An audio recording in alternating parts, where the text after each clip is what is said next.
बिस्मिल्लाहिर्रहमानिर्रहीम।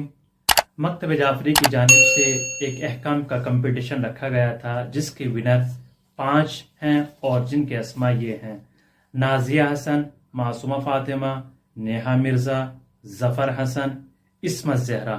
ये 5 मेंबर हैं जिनको इनाम से नवाजा जा चुका है।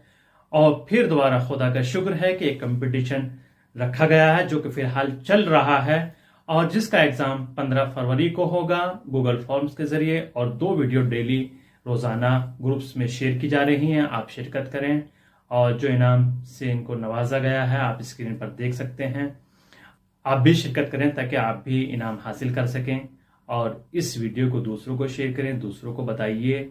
हमारा हदफ और मकसद ये है कि सब अहकाम से आशना हो सकें। इस वीडियो को जितना मुमकिन हो सके शेयर करें ताकि तमाम मेंबर भी इसमें हिस्सा ले सकें।